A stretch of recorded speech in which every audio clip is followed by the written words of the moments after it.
I overheard my fiancé. He believes all my lies. The wedding trap is set. My heart shattered. I whispered, no more.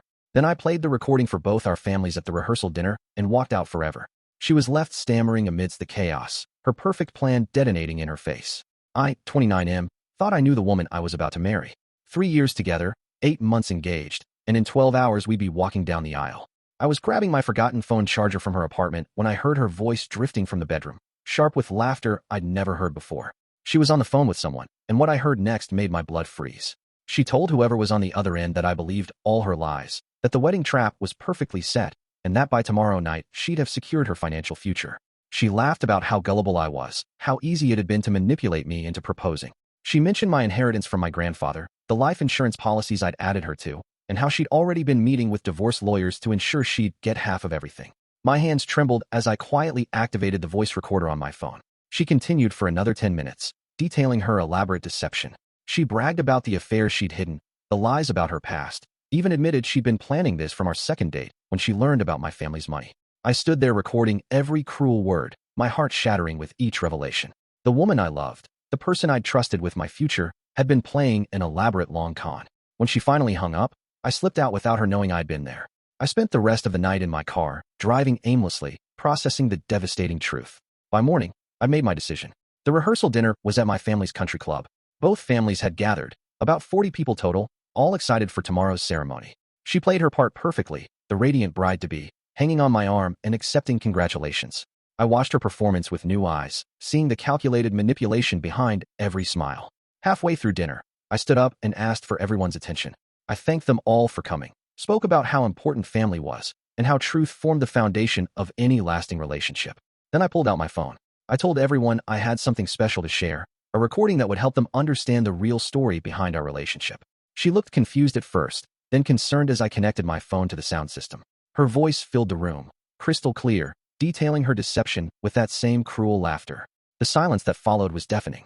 I watched as 40 faces processed what they'd just heard, watched my fiancé's expression cycle through confusion, recognition, and then pure panic. My mother gasped. Her father's face turned red with embarrassment. Several people started talking at once, their voices a mix of shock and outrage. She tried to explain, stammering that it wasn't what it sounded like, that she could clarify everything. But the recording spoke for itself.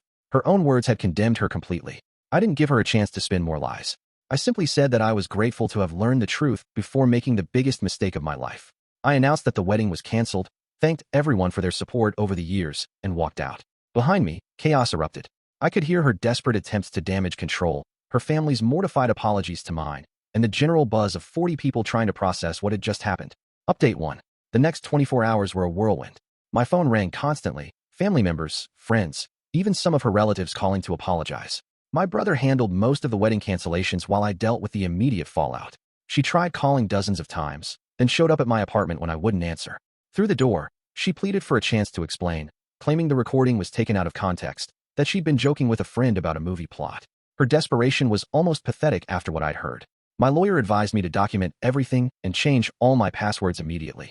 Apparently, she'd been more thorough than I'd realized. She'd somehow gained access to my financial accounts and had been slowly transferring small amounts to accounts I didn't recognize. The theft totaled nearly $15,000 over 6 months. Her mother called my mother, begging us to reconsider, claiming her daughter was just nervous about the wedding and had said things she didn't mean. But there's no way to misinterpret planning divorce strategies before you're even married. The country club staff mentioned she'd return the next day, trying to convince them to charge my family for the canceled reception anyway, claiming we'd had a minor disagreement that would be resolved soon. They refused and banned her from the property. Update 2. 2 weeks later, I learned the full scope of her deception. Her job at a marketing firm was actually a part-time gig she'd been fired from months ago. She'd been living off credit cards and the money she'd stolen from me. Her apartment, which she claimed to be buying, was actually a rental that she was 3 months behind on. More disturbing was what I discovered about her past relationships. Through mutual friends, I connected with 2 of her ex-boyfriends. Both had similar stories, whirlwind romances that ended abruptly once she'd gained access to their finances. One had lost his entire savings account. The other had been left with massive credit card debt she'd run up in his name. She'd been perfecting this scheme for years, moving from victim to victim, always staying just ahead of the consequences. I'd simply been her most ambitious target yet. The private investigator I'd hired found even more. She had multiple identities, several social media accounts with different backstories, and a pattern of targeting men through specific dating apps where she could filter for income levels. My grandfather's obituary, which mentioned his successful business and surviving family, had actually been how she'd first identified me as a potential mark. Update 3. A month after the canceled wedding, she made one final desperate play. She showed up at my office with a pregnancy test, claiming we were having a baby and that she'd been planning to surprise me after the honeymoon. She insisted this changed everything, that we needed to work things out for the child's sake. I'd anticipated this move. The investigator had uncovered that she'd used fake pregnancies in her previous schemes, often buying positive tests online or using photos from the internet. I calmly told her I'd be happy to accompany her to a doctor's appointment for confirmation, with a physician of my choosing.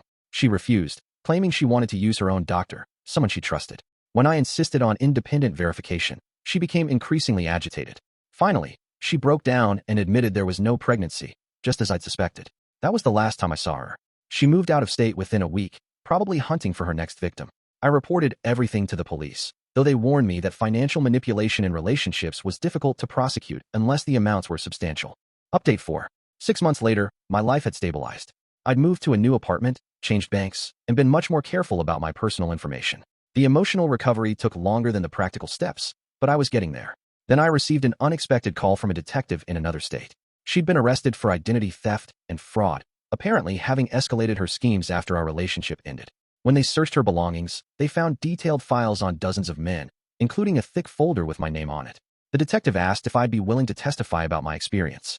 Apparently, I wasn't her only victim who'd figured out her game, and they were building a comprehensive case. Several other men had come forward with similar stories, some having lost much more than I had. I agreed to help. During the investigation, I learned that the phone call I'd overheard hadn't been with a friend. It had been with her partner, an older woman who helped research targets and plan the long-term schemes. They'd been running this operation for over 5 years. The recording I'd made became crucial evidence. Her lawyer tried to have it thrown out, claiming it was illegally obtained, but since I'd recorded it in my own home, technically, since I had a key and permission to be there, it was admissible. Final update. The trial concluded 8 months after that devastating rehearsal dinner. She was convicted on multiple counts of fraud and identity theft. The judge sentenced her to 4 years in prison and ordered restitution to all victims. During her sentencing, she finally dropped the act completely. No more tears, no more claims of misunderstanding. She looked directly at me and told the court that people like me deserved what happened to us, that we were too naive and trusting for our own good. The judge wasn't impressed by her lack of remorse and noted it in his sentencing remarks. I testified about the emotional and financial impact of her deception, but also about how the experience had taught me valuable lessons about trust and intuition.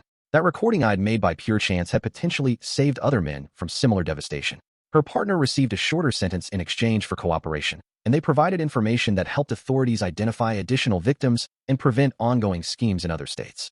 Looking back, I realized how many red flags I'd ignored or rationalized away. Her vague answers about her past, the way she'd pushed for quick commitments, her sudden interest in my family history and finances. Love had made me blind to obvious warning signs. The inheritance money that had made me a target ultimately helped me rebuild and move forward. I used part of it to fund a small nonprofit that educates people about relationship fraud and financial manipulation. It seemed like the best way to honor what my grandfather had intended, using family resources to build something meaningful. I never married, though I've had healthy relationships since then. The experience taught me to trust but verify, to take relationships slowly, and to listen to my instincts when something feels off. Sometimes I wonder what would have happened if I hadn't forgotten that phone charger. If I'd never overheard that conversation, I'd probably be divorced by now, financially ruined, and none of her other victims would have gotten justice. In a strange way, that moment of devastating betrayal became the most valuable lesson of my life. Not all deceptions end with such clear resolution, but mine did, with truth, justice, and the knowledge that I'd prevented others from suffering the same fate. The recording that shattered my heart that night ultimately saved my future. Sometimes the worst moments reveal themselves to be hidden blessings, even if it takes time to see them that way. If you'd like to see more stories like this, a gentle tap on the subscribe button would mean the world to us. Please subscribe.